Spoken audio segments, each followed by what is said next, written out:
Everyone, this is Tim from Your Six Studios. Today in this video I'm going to show you how to transfer Google Photos from one phone to another. So this is easy. You just go to the Google Photos app.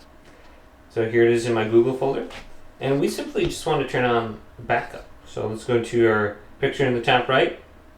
Scroll on down. You might see backup right here. If it's turned on, something is backup in. We can go to Photo Settings and then go to Backup with our account. And just make sure it's turned on right here.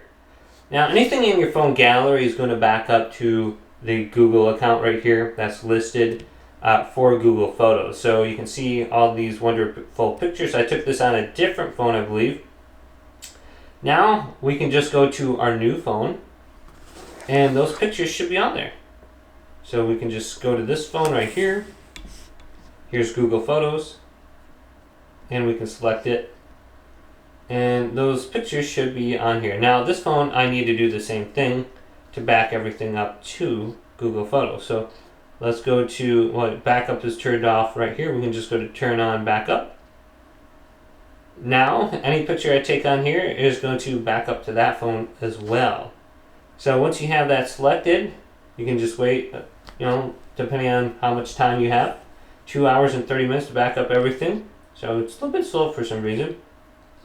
And this one is backing up 208 photos, 205. So once you have everything backed up, you should be able to see the same photos on each account.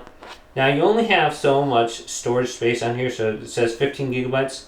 After you get to that 15 gigabyte limit, you're probably going to get a lot of pesky emails to go ahead and buy more storage from Google. So just be aware, you only have 15 gigabytes. So you probably don't want to back up like your videos or something like that. So just look at that. Hopefully this video did indeed help you out.